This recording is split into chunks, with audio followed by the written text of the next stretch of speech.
Hello, this is DP Thaplyal and welcome to my YouTube channel Economics with DP Thaplyal। आज हम CBSE board class 9th and 11th के academic year 21-22 का जो online registration होना है उससे संबंधित क्या क्या चीजें हमें करनी है, स्टेप वाइज क्या क्या इसमें हमारा काम होना है, स्पेशली अटल उत्कृष्ट विद्यालय उत्तराखंड जिनका कि पहली बार ये रजिस्ट्रेशन होना है उनके लिए है।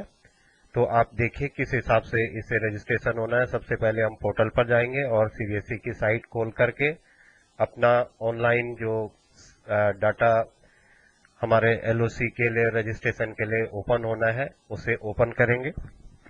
सबसे पहले आप रजिस्टर्ड हो चुके होंगे और इसके बाद अब आप जाएंगे सबमिशन ऑफ एलओसी रजिस्ट्रेशन पर।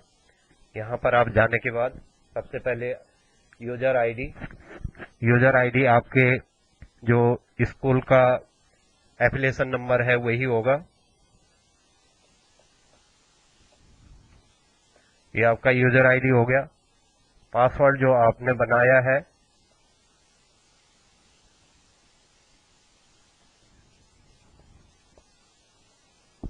उसके बाद जो यहाँ पर कैप्चा आया है उसे आप टाइप कर लेंगे। इसको आपने टाइप कर लिया 2S75YO और इस ढंग से आप अपनी साइट पर चले जाएंगे। ये हो सकता है कहीं कोई गलती हो गई होगी, एक बार और देख लेते हैं। 3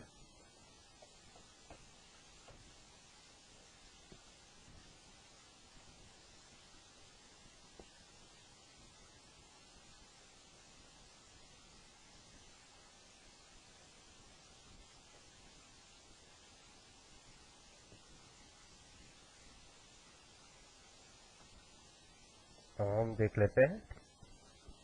एक कैप्चा फिर से डाल देंगे 6VXAGP ये हमने डाल दिया। फिर हम लॉगिन करेंगे। ये लॉगिन हो गया। लॉगिन होकर के हम यहाँ पर आ जाएंगे सबसे पहले जहाँ पर ये 9th एंड 11th रजिस्ट्रेशन वाला कॉलम है। सबसे पहले हम डाउनलोड करेंगे एक्सेल सीट क्लास 9th की और उसे सेव कर लेंगे डेस्कटॉप पर।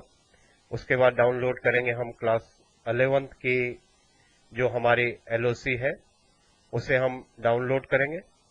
जब ये दोनों डाउनलोड हो जाएंगी उसके बाद उन एक्सेल सीट्स को हम फिल करेंगे और उसके बाद 9th के लिए 9th के अपलोड पर जाएंगे और 11th के लिए 11th के अपलोड पर जाएंगे।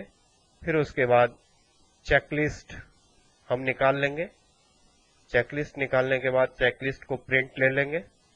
चेकलिस्ट का प्रिंट लेने के बाद हम देखेंगे कि कहाँ पर क्या कोई सुधार वगैरह है, वो सारी चीजें हम पहले देख लेंगे। फिर उसके बाद हम जो एडिट वगैरह करना है क्लास 9th का कोई एडिट करना है, मॉडिफाई करना है तो वो नंबर डाल करके हम एडिट मॉडिफाई कर लेंगे। नंबर जो पड़ेगा एडिट मॉडिफाई करने के लिए वो जो रजिस्ट्रेशन का नंबर सीरियल नंबर पड़ रखा है वो होगा। ऐसे ही क्लास 11 का होगा। अगर कोई डाटा कोई बच्चा उस इन बिटवीन टीसी चला गया या कुछ हो गया उसको डिलीट करना होगा तो 9th का डिलीट, फिर 11 का डिलीट अगर कोई करने की जरूरत पड़ी। फिर इसे फाइनल अपलोड हो जाएगा ये और फिर मेक पेमेंट पर हम चले जाएंगे। मेक पेमेंट पर यहाँ से हमें चालान जनरेट होगा और फिर उसके बाद हम उसे बैंक में या हम अपने कार्ड से पे कर सकते हैं और फिर उसके बाद पे स्टेटस आएगा और फिर 9th एंड 11th दोनों की अलग अलग हमारे पास फाइनल लिस्ट आ जाएगी। तो इतने स्टेप इसमें सारे हैं। इसमें सबसे पहले जैसे हमने फाइल डाउनलोड की क्लास 11th की मैं बात करता हूं। सबसे पहले क्लास 11th की फाइल हमने डाउनलोड की। उसके बाद देखिए अब फाइल में हमें क्या क्या करना है उस चीज को देख लीजिए। मैंने ये फाइल डाउनलोड कर ली। यहाँ पर ये आपके पास ऑलरेडी फिक्स होकर के आ गई होगी seat, school number, serial number and registration number, इतना आपके पास ऑलरेडी फाइल में, जो भी आपकी एक्सेल फाइल डाउनलोड हुई होगी उसमें आ गया होगा। उसके बाद आपने यहाँ पर कैंडिडेट नेम भरना है। कैपिटल लेटर में आप कैंडिडेट नेम लिखेंगे। फिर उसके बाद आपने ये M name means mother name है, आगे श्री, श्रीमती, मिस आप कुछ नहीं लगाएंगे, श्रीमती वगैरह कुछ नहीं लिखेंगे, सीधे जो माँ का नाम है वो लिखेंगे। फिर उसके बाद फादर नेम आ जाएगा। F name means father name हो गया। फादर नेम में भी फिर आप श्री और कोई भी टाइटल इस टाइप के नहीं लगाएंगे, डायरेक्ट आप नाम लिख लेंगे। फिर अगला जो बॉक्स आएगा वो आएगा सेक्स, तो यहाँ पर मेल एंड फीमेल अपने आप यहाँ पर आएगा, मेल है, फीमेल है, ट्रांसजेंडर है। जो भी बच्चे का जेंडर होगा उसे आप यहाँ पर फिल करेंगे। ये ध्यान रहे कि यहाँ पर जब भी आप टाइप करोगे तो टाइप करते समय बॉक्स आता है, बॉक्स में जो कुछ भी लिखा होगा वही आपने टाइप करना है। जैसे यहाँ पर ये बॉक्स बन के आ गया, सेक्स में please select MFT, male, female and transgender, ये 3 चीजें आएंगी। फिर उसके बाद अगला जो कॉलम है वो कास्ट का कॉलम है। फिर से आपको कास्ट में जो जनरल है उसके लिए G, जो SC है उसके लिए C, जो ST है उसके लिए T और जो OBC है उसके लिए O कैंडिडेट के सामने आपने फिल करना है। ये ध्यान रहे हम वही भरें जो सामने बॉक्स में आ रहा है, अदरवाइज फाइल अपलोड करते समय मुश्किल आती है, अदरवाइज फाइल अपलोड हो नहीं पाती है। फिर यहाँ पर हैंडीकैप का आता है। फिर हैंडीकैप में अगला कॉलम हमारा हैंडीकैप का है। कोई बच्चा किस टाइप का हैंडीकैप है उसे आपने भरना है। जो हैंडीकैप नहीं है उसके लिए NA आएगा, तो आप हैंडीकैप में NA भर लेंगे। किसी भी टाइप का हैंडीकैप है उसकी कैटेगरी यहाँ पर बनी हुई है, जैसे उसे डॉक्टर ने जिस भी हैंडीकैप उसे बता रखा है वही भरा जाएगा। हैंडीकैप भरते समय आप ये ध्यान रखें कि CMO के सर्टिफिकेट का जो 40% से ज्यादा कोई भी हैंडीकैप होता है उसी कैटेगरी को लिखा जाता है जो डॉक्टर ने लिख करके दे रखा है, जो उसके सर्टिफिकेट में लिखा है, और उस कैटेगरी के लिए यहाँ पर बॉक्स में बना है और आप सेलेक्ट करके यहाँ से उसको ले लेंगे। और जो बच्चा हैंडीकैप नहीं है उसके लिए यहाँ पर सब कुछ बना हुआ आ जाता है, उसी चीज को आप यहाँ पर ले लेंगे। फिर उसके बाद आता है सब्जेक्ट का। इन सब के बाद हमारे पास आ जाता है सब्जेक्ट का।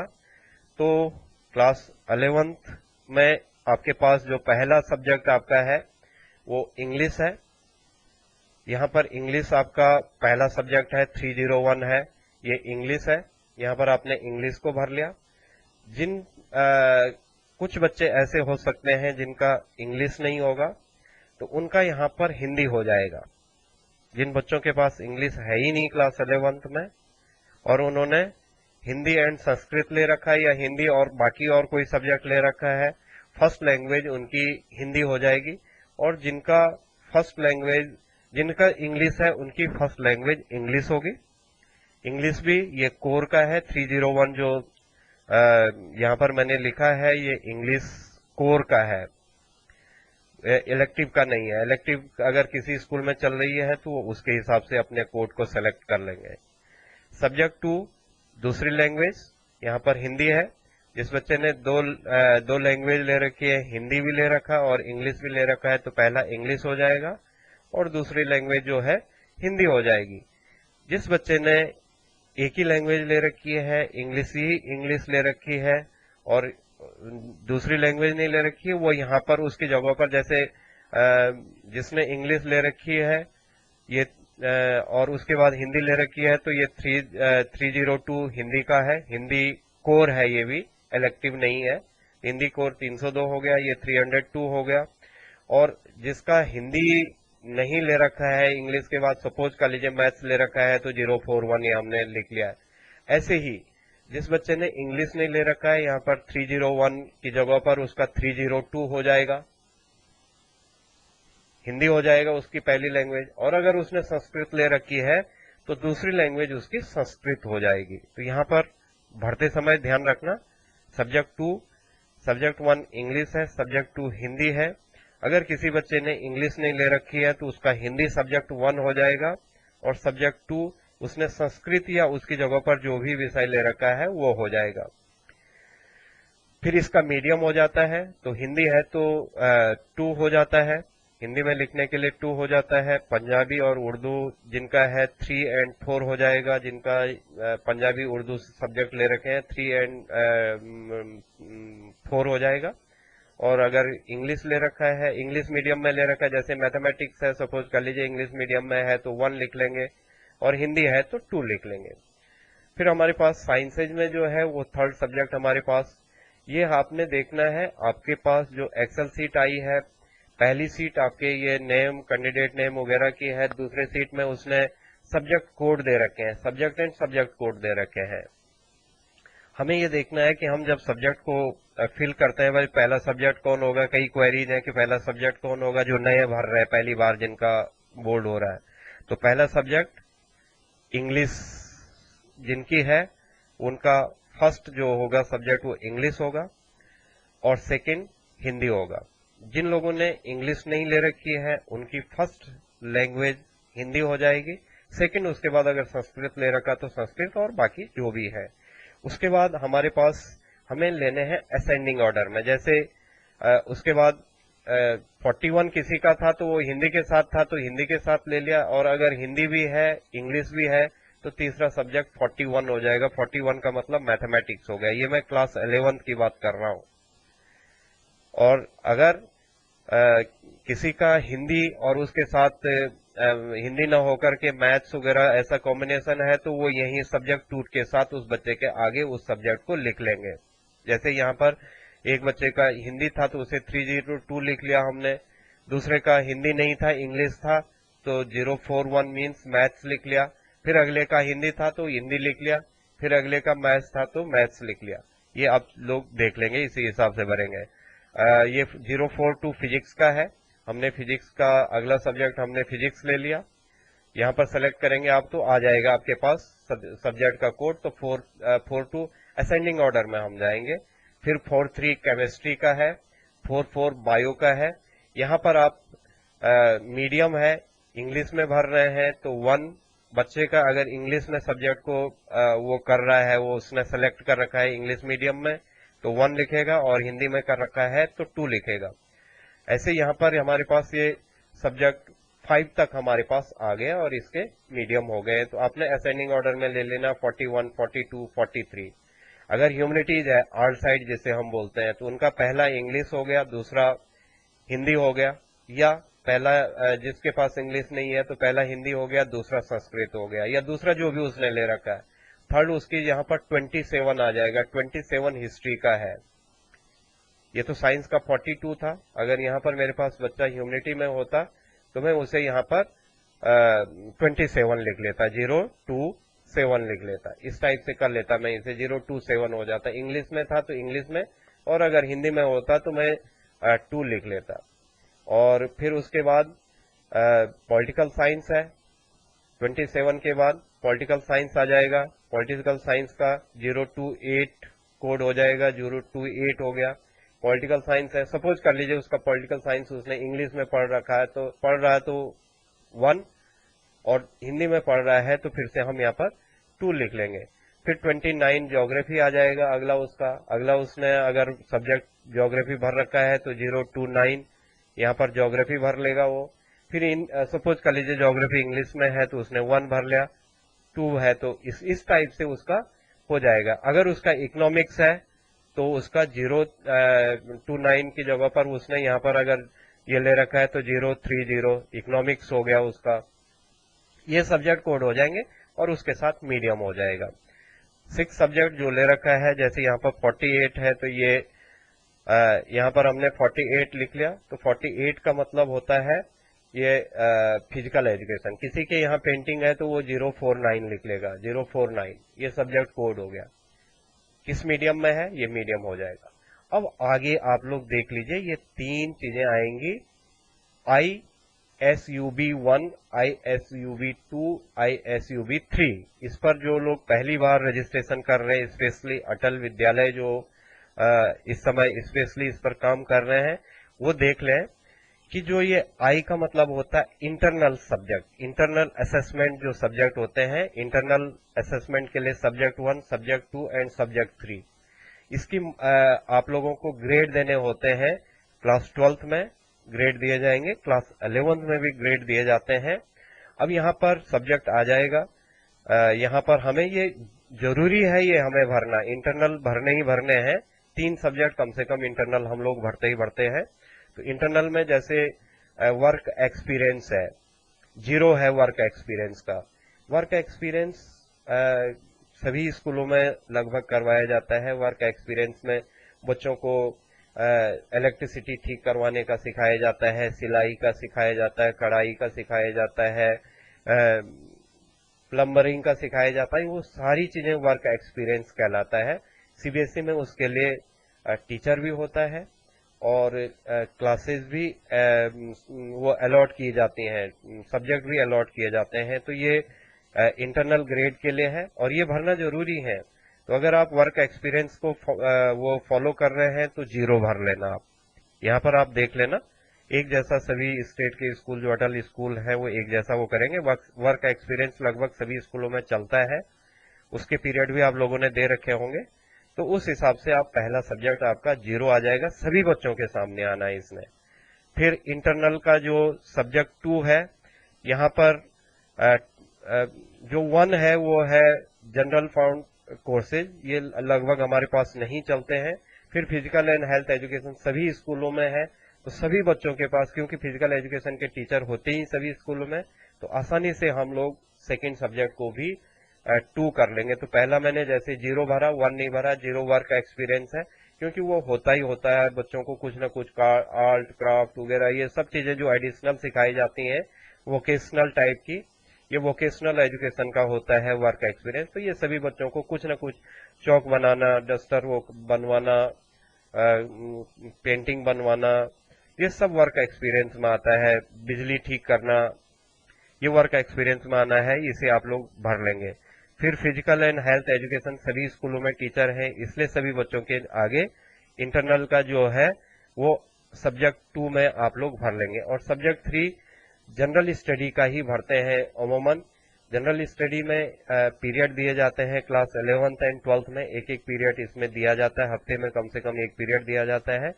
जैसे ह्यूमैनिटीज का बच्चा है, आर्ट साइड का जो बच्चा है, उसे साइंसेस की नॉलेज देना, साइंस के टीचर की, जैसे कभी कोई टीचर नहीं है, छुट्टी पर है, साइंस के टीचर छुट्टी पर हैं, तो वहां पर ह्यूमैनिटीज के टीचर की उस दिन अरेंजमेंट दे करके उस पीरियड में वो कर लेंगे। वो ह्यूमैनिटीज की बातें साइंस को समझा देंगे कि भाई हिस्ट्री में क्या है, ज्योग्राफी में क्या है, इकोनॉमिक्स में क्या है, पॉलिटिकल साइंस में क्या है।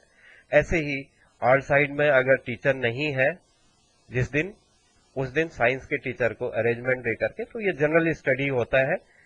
बच्चे को साइंस आर्ट सभी चीजों का जनरल नॉलेज होते रहना चाहिए। तो इस टाइप से कुछ जनरल स्टडी है, जनरल टॉक्स हैं, प्रिंसिपल भी कई बार पीरियड ले लेते हैं, तो उसमें वो साइंस आर्ट और ऐसे जनरल वो कर लेते हैं। तो ऐसे एक एक पीरियड दिया जाता है, इसे आप लोगों के टाइम टेबल में अलोकेट होंगे। तो 3, तो 2 एंड 3 तो सभी जगह कंपलसरी इसलिए मान लिया जाएगा। कंपलसरी मीन सभी लोग ले ही लेंगे कि फिजिकल एजुकेशन का टीचर भी होता है, जनरल स्टडी भी स्कूल में होती है, और मेरे हिसाब से आप लोगों को 0 ही लेना चाहिए वर्क एक्सपीरियंस वाला।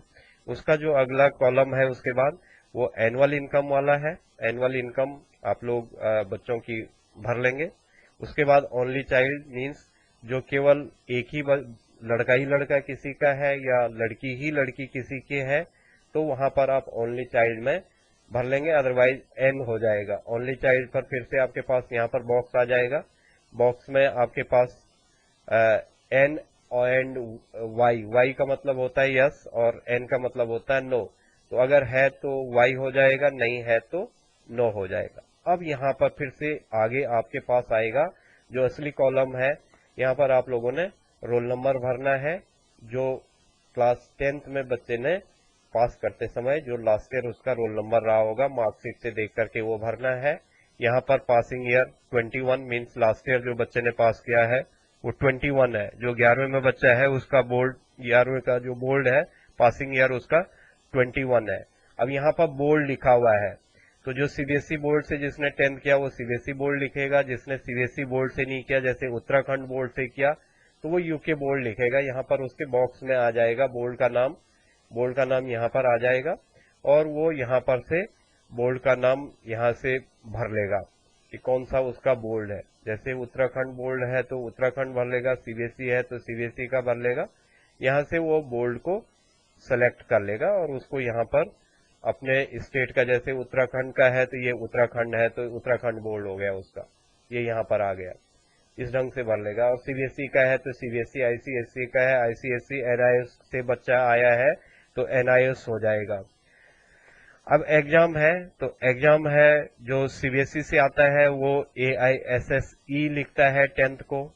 और जैसे आप लोग स्टेट स्कूल में है तो यहाँ पर हमारे पास एक और ऑप्शन आ जाएगा कि हमारा सेकेंडरी बोर्ड कहलाता है तो वो सेकेंडरी बोर्ड का ऑप्शन यहाँ पर आ जाएगा। तो सेकेंडरी एजुकेशन वाला आप लोग यहाँ पर भर लेंगे। जिनका सीबीएसई से, जिनका एनआईएस से वो एनआईएस से कर लेगा, जिसका जिस बोर्ड से भी जो एफिलिएटेड था 10th में उसके हिसाब से वो यहाँ पर अपने बोर्ड को फिल कर लेगा। अगला कॉलम आता है एडमिशन सीरियल, ये आपके एडमिशन रजिस्टर में है, इसमें कोई समस्या नहीं है। अब अगला कॉलम जो है इसे बढ़ते समय ध्यान में रखना है।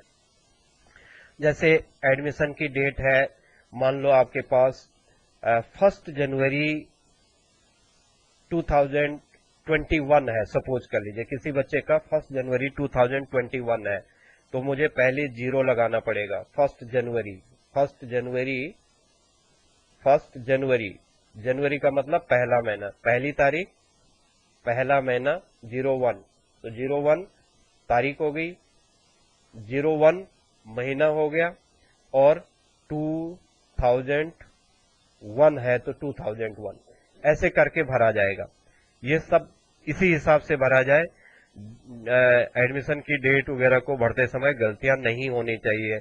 या माने किसी का 10 जुलाई 2001 है तो 10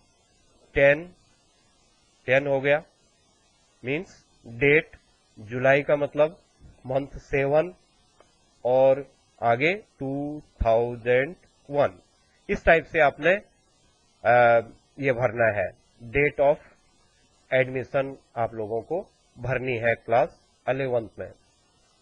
उसके बाद माइनॉरिटी है या नहीं है उसे भरना है और लास्ट में आधार नंबर को आप लोगों ने भरना है। तो ये क्लास 11th की सीट है। जब ये सीट तैयार हो जाएगी तो आपने इसे अपने ये ध्यान रहे कि इसका नाम बदलना नहीं है। सीट का नाम बदलेंगे तो आपकी अपलोड नहीं होगी सीट का नाम जैसे डाउनलोड होकर के आया है एज इट इज रहने देना है, रीनेम नहीं करना है। रीनेम होगा तो वो अपलोड नहीं लेगा। जिस नाम से आपकी सीट डाउनलोड हुई है क्लास 11th, उसी नाम से आपकी सीट रहेगी। तो ये भी आपको ध्यान में रखना है कि रीनेम जो एक्सेल फाइल है उसे नहीं करेंगे। कई बार हम लिख लेते हैं फाइनल या कुछ उस पर लिख लेते हैं, रीनेम नहीं करना है, एज इट इज फॉर्म में होनी है। सॉरी। और जो ये लास्ट में होगा, जो बच्चे जो सीटें आपकी लास्ट में बच जाएंगी वो आपको यहाँ से फिर डिलीट करना है अपलोड से पहले। यहाँ से ये बच गए जैसे तो हमने इनको यहाँ तक नाम थे, यहाँ आगे नहीं है तो इसे हम बाद में डिलीट कर लेंगे और उसके बाद हमारी फाइल अपलोड के लिए तैयार हो जाएगी।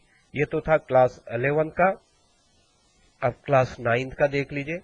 क्लास 9 में भी एज इट इज है, यहाँ भी मैं ज्यादा टाइम नहीं लगाऊंगा आपका। यहाँ पर आपका फिर से कैंडिडेट नेम आ गया, मदर नेम आ गया, फादर नेम आ गया, जैसे क्लास 11 में किया था एज इट इज यहाँ पर भी रहेगा।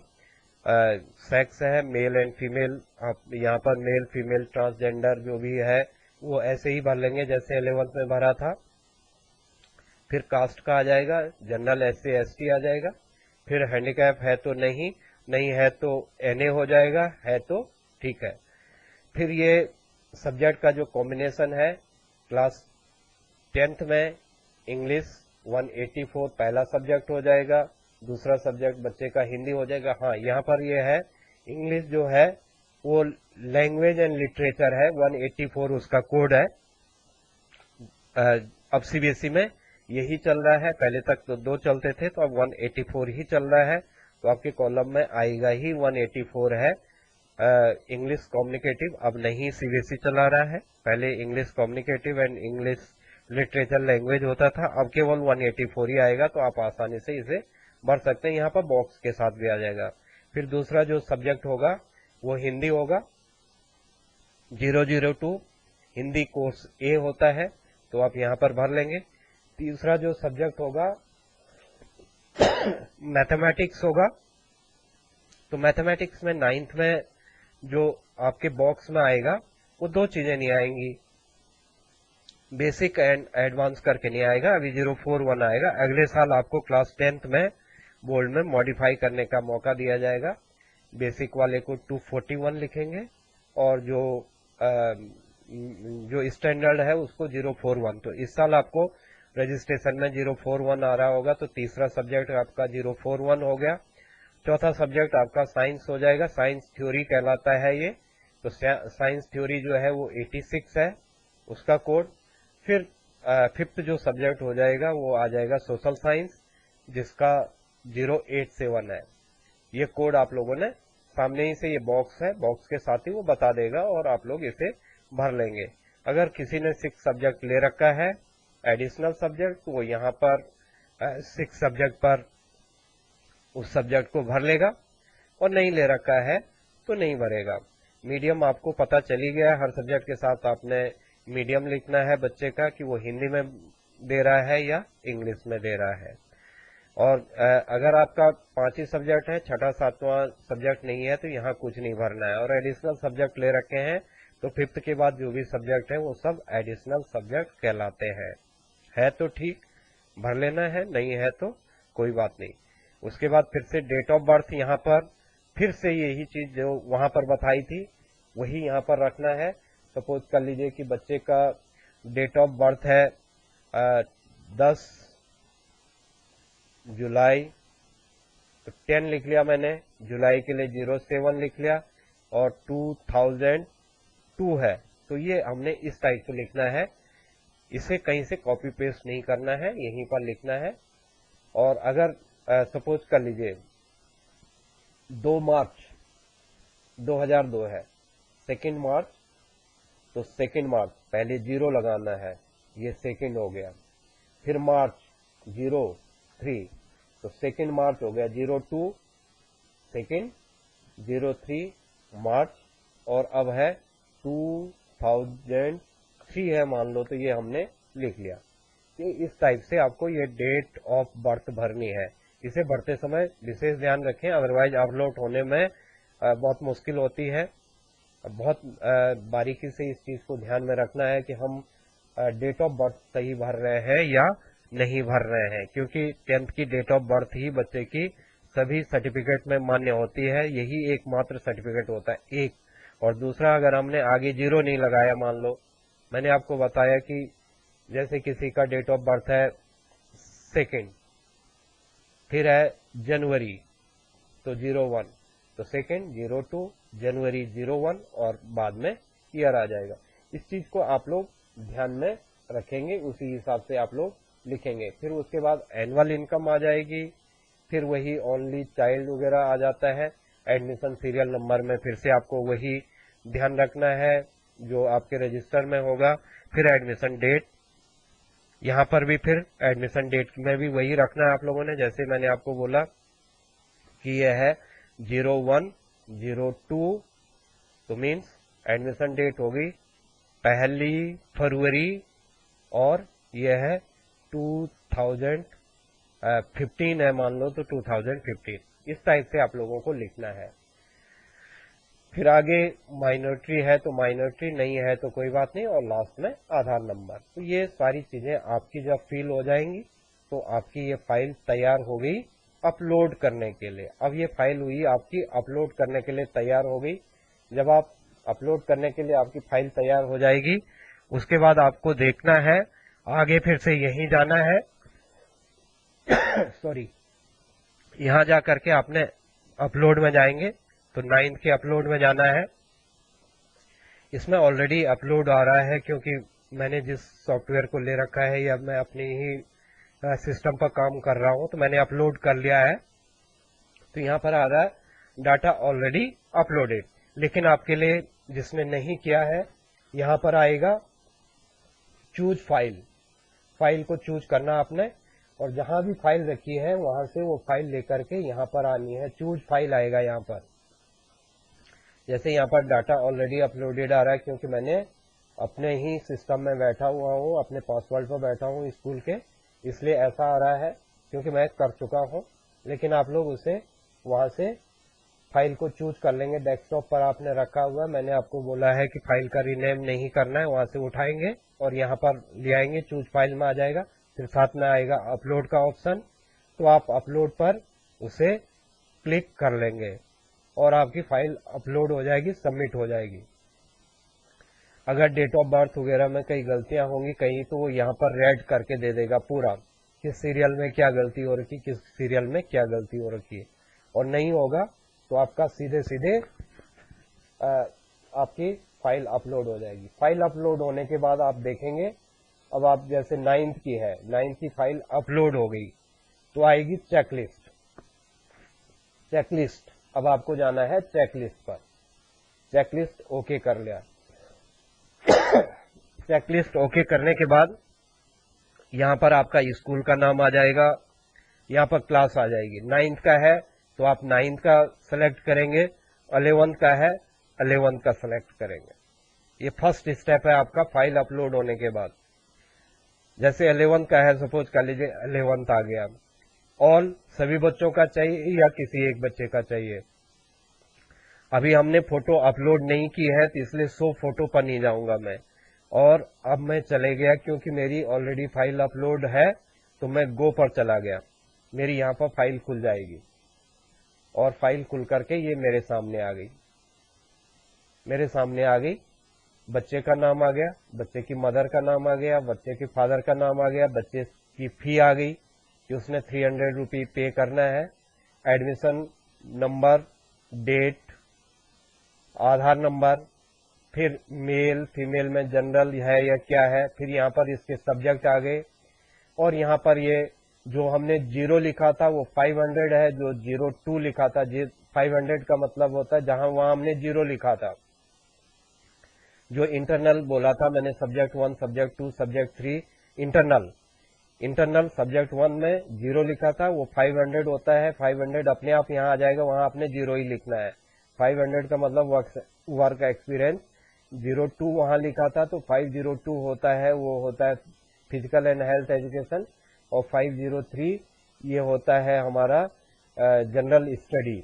ये सामने आ गया। फिर ये 10 का रोल नंबर आ गया, बच्चे का पासिंग ईयर आ गया, बोर्ड आ गया और किस बोर्ड से उसने पास किया, क्या उसके एग्जाम का नाम है। यहाँ पर मीडियम आ गया, हिंदी इंग्लिश किसने उसने एग्जाम दिया, ओनली चाइल्ड था या नहीं था। इस टाइप की फाइल हमारे पास आ जाती है। तो ये हमें इस टाइप से हमारी फाइल ये अपलोड हो जाती है। इसे हमने अपलोड किया फाइल को, और फाइल अपलोड करने के बाद हम फिर से, जैसे मैं बैक आ गया, बैक आने के बाद अगर मैं फिर से यहाँ से देखता हूँ तो अब चेकलिस्ट निकाल दी मैंने, इसका प्रिंट निकाल दिया मान लो। फिर मैं जाऊंगा फोटो अपलोड। अभी मैंने जैसे फोटो अपलोड नहीं किया तो मेरे पास ऑप्शन आ गया, किया रहता तो यहाँ पर ऑलरेडी अपलोडेड आता है। अब मैं फिर से सेलेक्ट कर लूंगा, क्लास को सेलेक्ट कर लूंगा। जैसे सपोज कर लीजिए मैंने 9th सेलेक्ट की, 9th में सभी बच्चों की फोटो अपलोड होनी है या मिसिंग फोटो अपलोड होनी है, किसकी होनी है वो देखना है मैंने। फिर मैं आ जाऊंगा गेट लिस्ट में आ जाऊंगा। यहाँ पर पहला बच्चा जो था उसका नाम आ गया, फादर नेम आ गया, सब कुछ आ गया। चूज फाइल, यहाँ पर मैंने चूज फाइल पर मारा। ये जहां भी मैंने डेस्कटॉप पर बच्चे की फोटो रखी है वहां से ये फाइल चूज हो जाएगी और मैं यहाँ पर आ जाऊंगा। चूज फाइल में यहाँ पर फोटो आ जाएगी और फिर मैं यहाँ अपलोड पर क्लिक करूंगा तो बच्चे की फोटो यहाँ पर, जहां पर करेक्ट फोटो आएगी यहाँ पर उसकी फोटो आ जाएगी। यहाँ पर जैसे ही मैं फोटो अपलोड मारूंगा तो ये क्लास 9th का है। क्लास 11 का भी ऐसे ही आपके पास ये आ जाएगा और क्लास 11 का भी आप फोटो अपलोड कर लेंगे। तो ये आपके पास फोटो अपलोड का ऑप्शन आ जाता है। उसके बाद आपके पास फिर से जब आपकी फोटो अपलोड हो जाएंगी, तो फोटो अपलोड होने के बाद आपको कोई भी गलतियां मिली, गलतियां कहाँ मिलेंगी? गलतियां मिल सकती हैं जहां पर आपने, जैसे ये क्लास 11th का, जैसे मान लो अभी हमने क्लास 9th का देखा था, चेकलिस्ट पर हम जाएंगे, चेकलिस्ट का हमने प्रिंट पहले ही ले लेंगे एक बार में। मैं मान लो 11th की चेकलिस्ट लेना चाह रहा हूं, तो मैंने 11 पर क्लिक कर लिया। अब यहाँ पर 11th, 9th एंड 11th यहीं पर मिलेगा एक ही साथ। ये 9th है पहले और फिर 11th है। मैं जिस भी क्लास को सेलेक्ट करूंगा वो आ जाएगी। ऑल तो सभी बच्चों का करना है। ये सभी बच्चों को मैंने क्लिक कर लिया, ये ऑल हो गया। यहाँ से अब हम इसे प्रिंट लेकर के रख लेंगे। हर बच्चे को पहले एक बार में दिखा देंगे। पेरेंट को दिखाना है तो पेरेंट को दिखा सकते हैं, बच्चों को दिखाना है कि उनके मदर नेम, फादर नेम ये सारे सही है या नहीं है, डेट ऑफ बर्थ वगैरह, क्लास 9th में तो डेट ऑफ बर्थ भी है, तो ये सारी चीजें सही है या नहीं है, इस चीज को पेरेंट को आप लोग या बच्चे को इसे दिखा करके साइन करवा लेना। और फिर देखना जो गलतियां हैं, सपोज कर लीजिए इसमें गलती निकल गई, चाहे मैं क्लास, ये तो 11 का था, अगर मैं 9th में आता हूं तो यहाँ पर डेट ऑफ बर्थ भी शो हो जाएगी। बच्चे को डेट ऑफ बर्थ वगैरह वगैरह कुछ भी कहीं भी बच्चे की गलती हो रही है तो वो सारी चीजें वो हो जाएंगी। यहाँ पर ये इसके सब्जेक्ट आ गए, ये 9th का है तो बच्चे का नाम, mother name, father name, fees, serial number वगैरह आ गया। ये उसके सब्जेक्ट आ गए, ये उसके सब्जेक्ट और ये सारी चीजें आ गई। आधार नंबर आ गया, ये डेट ऑफ बर्थ आ गया। कहीं गलती है तो आप सुधार सकते हैं। ये मंथली इनकम आ गया और ये ओनली चाइल्ड है कि नहीं है, ये 9th का इस टाइप से आ जाएगा। बाद में जब फोटो लगेगी तो यहाँ आगे फोटो भी उसके साथ आ जाएगी। तो ये आपने देखना है बाद में, ये चेकलिस्ट निकाल करके, और चेकलिस्ट निकालने के बाद ये सारी चीजें वो करके, फिर अगर आपको कोई बच्चे का चेंज करना है तो आप डिलीट मत तो कर लेना। डिलीट का मतलब तो फिर आपके पास वो बच्चा ऐड नहीं हो पाएगा, आपको कॉलम नहीं मिलेगा। डिलीट तो तभी करना है कि आपके यहाँ उसने फीस फूस भर करके बाद में टीसी वगैरह चले गया तो डिलीट पर आपने क्लिक करना है। आपको ऐड मॉडिफाई करना है, जैसे क्लास 9th में ऐड करना है तो इंटर रिकॉर्ड नंबर, यहाँ पर आपने रिकॉर्ड नंबर एंटर करना। अब रिकॉर्ड नंबर कौन सा होगा? रिकॉर्ड नंबर आपने चेकलिस्ट निकाल रखी है। चेकलिस्ट जब आपने निकाली है तो चेकलिस्ट निकालते समय एक सीरियल नंबर आता है, उसका वो रिकॉर्ड नंबर है। किसी बच्चे का आपको मॉडिफाई करना है, जैसे मुझे ये पहले बच्चे का मॉडिफाई करना है तो ये है रिकॉर्ड नंबर। सीरियल नंबर के नीचे रिकॉर्ड नंबर लिखा है तो मैं 0001 लिखूंगा, 4 बार 0 है और फिर 1 है तो मेरा हो जाएगा, उस बच्चे का मॉडिफाई हो जाएगा। जैसे मैं अभी करता हूं आप लोगों के सामने, एक मैंने मान लो इस बच्चे का ठीक करना है, किसी एक बच्चे का ठीक करना है तो मैं यहाँ पर चला जाऊंगा, ऐड मॉडिफाई में चला जाऊंगा और यहाँ पर ऐड मॉडिफाई में, जैसे मैंने 001 का करना है तो 4 बार मैंने 0 डाला, 1 2 3 4 और फिर 1 डाला, फाइंड करूंगा मैं तो इस बच्चे का पूरा आ गया। तो मैं यहाँ से इस बच्चे में कोई भी मुझे मॉडिफाई वगैरह कुछ भी करना है तो यहाँ से मैं उस पर सुधार कर लूंगा और फिर मैं वापस चले जाऊंगा। इस बच्चे का जैसे ही ये सुधार हो जाता है, कहाँ कहाँ चेंज होना है वो इस बच्चे का यहाँ हम चेंज कर लेंगे। जिस भी चीज में चेंज होना है ये मॉडिफाई में आपका हो जाएगा। तो ये आप लोग इस चीज को ध्यान में रखेंगे और इसी अगला बच्चे किसी का करना है तो उसका रोल नंबर यहाँ पर हो जाएगा। तो जो भी आपको करना है वो यहाँ पर हो जाएगा। तो ऐड मॉडिफाई में आप चले जाएंगे और जब आपका ये सब कुछ हो जाएगा तो आप फाइनलाइजेशन में चले जाएंगे और फाइनलाइजेशन डाटा को, जो वो फाइल है आपकी वो तो ऑलरेडी अपलोडेड है, वो फाइनल हो जाएगी। एक बार फाइनल हो जाएगी उसके बाद आपके पास चेंज करने का कोई मौका नहीं मिलेगा। तो ये ध्यान रहे कि जब आपका सब कुछ ठीक हो जाएगा तभी आप इसे फाइनल करना। और फिर मेक पेमेंट पर चले जाएंगे। पेमेंट ऑलरेडी उसमें लास्ट में आता है। पेमेंट जो ये चेकलिस्ट है उनमें, जैसे सपोज कर लीजिए कि मैं क्लास 11 की बात कर रहा हूँ, सपोज कर लीजिए क्लास 11 का मैं ले लेता हूँ, चेकलिस्ट ले रहा हूँ। मैं आपको बता देता हूँ मैं कि कहाँ पर आपको पेमेंट का कितना आपको चालान आना है। सपोज मैं 9th की जगह 11th ले रहा हूँ, 11th ले रहा हूँ, मैंने 11th ले लिया गो में चला गया।